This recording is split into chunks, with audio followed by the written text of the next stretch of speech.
Hello and welcome to Cricket Chat with Venkatesh. Final match of the India-Australia T20 series. Fifth and final match. India 2-1తో లీడ్లో ఉంది. గెలిస్తే బ్రహ్మాండంగా ఉంటుంది. ఎందుకంటే ఆస్ట్రేలియా టీం మీద world cup just few months away, కొద్ది నెలల దూరంలో ఉంది T20 వరల్డ్ కప్.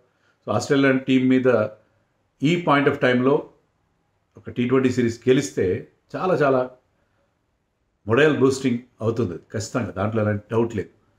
అందుకని ఈ మ్యాచ్ గెలవడానికే మన టీం ట్రై చేస్తుంది. సో ప్రయోగాలు ఉంటాయా లేదా అనే విషయంలో కొంచెం doubt, but at the same time they have to try others also. Players like Rinku సింగ్కి అవకాశం ఇవ్వాలి, మరి ఇస్తారా లేదా అనేది we have to wait and see. Rinku సింగ్కి ఏమైనా ఛాన్స్ ఉంటుందా? నితీష్ కుమార్ రెడ్డి కూడా ఈ సిరీస్లో ఆడలేదు, నితీష్ కుమార్ రెడ్డికి ఛాన్స్ ఇస్తారా అనేది కూడా డౌటే. ఇస్తే ఇవ్వాలి యాక్చువల్గా, కానీ బికాస్ లాస్ట్ మ్యాచ్లో గెలిచారు, కాంబినేషన్ బాగా కుదిరింది. పర్టికులర్లీ ది రోల్ ఆఫ్ శివం దూబే. శివం దూబే చాలా ఇంపార్టెంట్ ప్లేయర్గా ఎమర్జ్ అవుతున్నాడు. ఇప్పుడు మీరు అబ్జర్వ్ చేయండి, ఏషియా కప్ ఫైనల్లో మనకి suddenly last Hardik Pandya, injury, always injury prone అతను. ఇటువంటి వరల్డ్ కప్కి కూడా రెడీగా ఉంటాడా, ఉన్నా కూడా సడన్గా మళ్ళీ మధ్యలోనే బ్రేక్ డౌన్ అవుతాడా తెలియదు కదా. సడన్గా మనకి 2023 వన్డే వరల్డ్ కప్ మధ్యలో అతను గాయపడడం చూసాం, మళ్ళీ మొన్న ఏషియా కప్లో కూడా చూసాం. అతను ఎప్పుడో iffy kind of a player, ఉంటాడా లేదని డౌట్.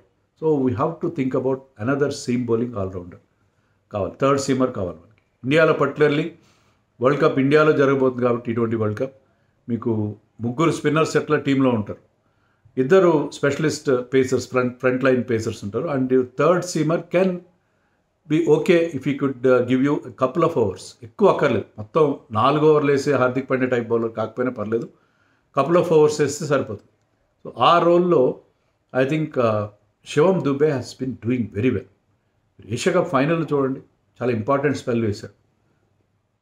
అండ్ మొన్న ఫోర్త్ మ్యాచ్లో అతను వేసిన 2 ఓవర్స్, ఎందుకంటే అతను థర్డ్ మ్యాచ్లో వాజ్ ఎక్స్పెన్సివ్, కానీ ఫోర్త్ మ్యాచ్లో అతను 2 కీ వికెట్స్ తీశాడు.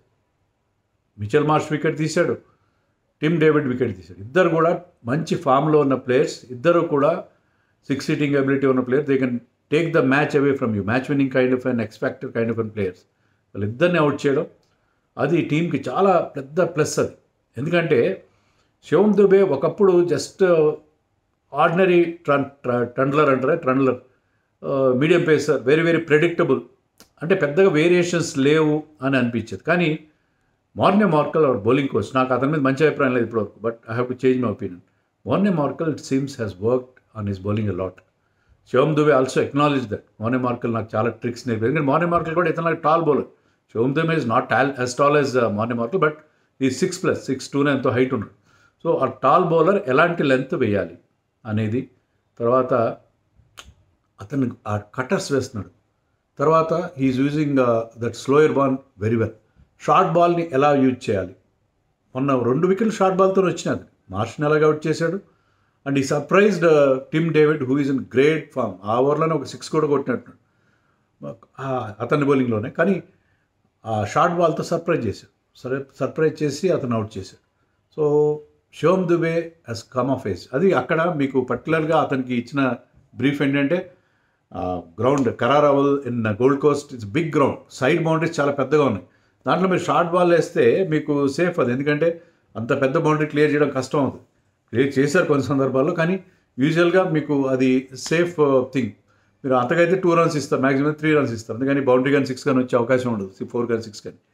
అందుకని అతను కాస్త క్లవర్గా బౌలింగ్ చేస్తున్నాడు, గతంలో లాగా ప్రెడిక్టబుల్ కావట్లేదు, and he's much improved bowler. That చాలా పెద్ద ప్లస్ అది. ఎందుకంటే హార్దిక్ పాండ్యా ఇంజరీ, నితీష్ కుమార్ రెడ్డి మనకి ఇటీవల కాలంలో అతని గ్రాఫ్ బాగా పడిపోయింది.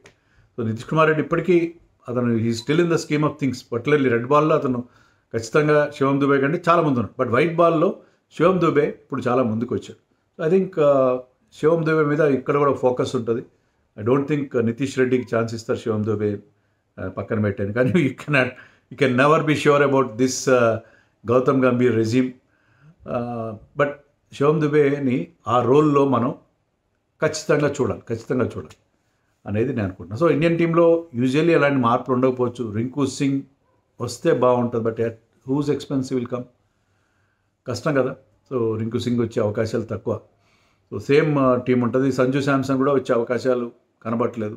చూడాలి మరి సంజు శాంసన్కి అవకాశం ఇస్తారా లేదా, హర్షిత్ రాణా మళ్ళీ వస్తాడా చెప్పలేము. బట్ ఐ థింక్ లాస్ట్ మ్యాచ్లో ఆ కాంబినేషన్ బాగుంది. జస్ట్ 2 రోజుల క్రితమే అదే కాంబినేషన్. అయితే లాస్ట్ మ్యాచ్లో మనకు కలిసి వచ్చిన విషయం ఏంటంటే slow pitch almost India pitch లాగా ఉంది. దాని మీద మన స్పిన్నర్స్ రాణించారు.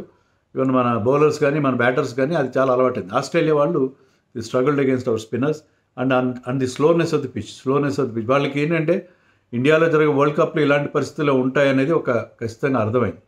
బట్ ఆ Indian type of pitch even toss టైంలో కూడా సూర్యకుమార్ యాదవ్ అదే చెప్పాడు, మన ఇండియాలో పిచ్ లాగా ఉందని చెప్పి. సో ఆ స్లో పిచ్ మీద మన వాళ్ళు రాదు. కానీ ఇక్కడ బ్రిస్బెన్లో మనకు తెలుసు గ్యాబటాయర్ అంటారు, చాలా పేసీ వికెట్, చాలా పేస్ ఫ్రెండ్లీ వికెట్ అది. కానీ అక్కడ మనం బిగ్ బ్యాష్లో నేను చదివిన చోట ఏంటంటే కొన్నిసార్లు పెద్ద స్కోర్లు కూడా వస్తాయని చెప్పి. యూజువల్లీ పేస్ బౌలర్స్ ఫ్రెండ్లీగా ఉంటుంది కాబట్టి మరి ఇండియా ఏమైనా ఎక్స్ట్రా పేసర్ ఆడిస్తారా అనేది కూడా చూడాలి. హర్షిత్ రాణా ఆడిస్తారా, వాషింగ్టన్ డ్రాప్ చేసినది కూడా చూడాలి. But that might not happen. So అక్కడ మనకి ఫోర్త్ మ్యాచ్లో ఉన్నంత మంచి అనుకూలమైన కండిషన్స్ ఉంటాయని నమ్మకం లేదు. So our batsmen have to score well. అది శుభ్మన్ గిల్ మీద ఫోకస్ ఉంటుంది. Shubman Gill has to score runs. Last match చేశాడు కానీ 46 ఆఫ్ 37, 113 అంత స్ట్రైక్ రేట్. అంటే pitch was difficult but still అంత ఫ్లూయెన్సీ కనబడలేదు కదా. సూర్యకుమార్ కూడా he needs runs. Everybody, only Abhishek Sharma is doing well. Others have to score runs. Tilak Varma కూడా didn't have a great season so far. కొన్ని ఇంపార్టెంట్ కాంట్రిబ్యూషన్స్ ఉన్నాయి అతని నుంచి. సో వీళ్ళందరికీ రన్స్ కావాలి, శివం దుబే కావాలి. So batting has to live up to the expectations, batting has to rise to the occasion అని చెప్పాలి. ఆస్ట్రేలియా టీంలో వాళ్ళు కూడా మార్పులు చేయకపోవచ్చు. ఏమైనా మార్పులు ఉంటే మిచోవెన్ రావచ్చు అంటున్నారు. Mitch Owen might play in place of Josh Philippe. Mitch Owen is very exciting talent. ఎందుకంటే వాళ్ళు కూడా త్వరలోనే సెలెక్ట్ చేస్తారు, T20 వరల్డ్ కప్కి టీంని సెలెక్ట్ చేస్తారు. కాబట్టి మిచోవెన్ని వాళ్ళు మళ్ళీ ఇంకా క్లోజ్గా చూసే అవకాశం ఉంది. సో మిచోవెన్ ఆడే అవకాశం కనిపిస్తుంది. దే ఆర్ డెఫినెట్లీ వాళ్ళు ఫుల్ స్ట్రెంగ్త్తో లేరు కదా. ట్రావిస్ హెడ్ లేడు, జోష్ హాజల్వుడ్, స్టార్క్ అయితే ఈ ఫార్మాట్ నుంచి రిటైర్ అయిపోయాడు, కమిన్స్ ఇంజర్డ్ లిస్ట్లో ఉన్నాడు. But still they have got a very strong team. వాళ్ళు బ్యాటింగ్ లైనప్ చాలా స్ట్రాంగ్ బ్యాటింగ్ లైనప్ ఉంది. లాస్ట్ మ్యాచ్లో ఫెయిల్ అయినప్పటికీ. So it's going to be very interesting contest. Maxwell last మ్యాచ్లో మిస్ అయ్యాడు, but he will go after Varun Chakravarthy. ఆ battle చాలా ఇంట్రెస్టింగ్గా ఉండిపోతుంది. వరుణ్ చక్రవర్తి వర్సెస్ మ్యాక్స్వెల్ మొన్నట్లా వికెట్లు కంప్లీట్గా స్టంప్స్ వదిలేసి బాగా ఎడంగా వెళ్ళి ఆడే ప్రయత్నం చేస్తాడా, ఏం చేస్తాడు. సో ఇద్దరి మధ్య కాంటెస్ట్ ఉంటుంది. వస్తే బౌలర్ రన్స్ వస్తే వరుణ్ చక్రవర్తి ఓవర్లో, లేకపోతే మరొకసారి మ్యాక్స్వెల్ని అవుట్ చేసే అవకాశం ఉంది. And Axar Patel has Josh Inglis number. I think if I'm not wrong ఈ సిరీస్లో మొత్తం 3 సార్లు అక్షర్ పటేల్ ఇంగ్లీష్ని అవుట్ చేశాడు. And Inglis didn't have a great season. Spin బాగా ఆడతాడు కానీ అక్షర్ పటేల్ అతన్ని బాగా ట్రబుల్ చేస్తున్నాడు. సో ఇవి చాలా ఇంట్రెస్టింగ్ కాంటెస్ట్గా మనకి ఉండబోతున్నాయి. అండ్ మరి గెలిస్తే బాగుంటుంది. ఎందుకంటే ఆస్ట్రేలియాలో మనం ఎప్పుడు సిరీస్ ఓడిపోలేదు, T20 సిరీస్. అండ్ పర్టికులర్లీ మనం మన వన్డే సిరీస్ ఓడిపోయాము, అంతకుముందు టెస్ట్ సిరీస్ ఓడిపోయాము ఆస్ట్రేలియా గడ్డ పైన. సో ఇక్కడ ఓడిస్తే కన్సలేషన్ విన్ ఉంటుంది. అది కాక నేను ముందు చెప్పినట్టుగా T20 వరల్డ్ కప్ ముందు ఆస్ట్రేలియా లాంటి ఒక జైంట్ టీమ్ని మనం ఓడిస్తే that will be a very good morale booster. మంచి పాజిటివ్ వైబ్స్ ఇస్తాం మన team. So let us hope our team will do well in the last match. గాబాగా ఘమండ్ Phir ఎక్ బార్ టూటేగా అని చెప్పి ఆశిద్దాం.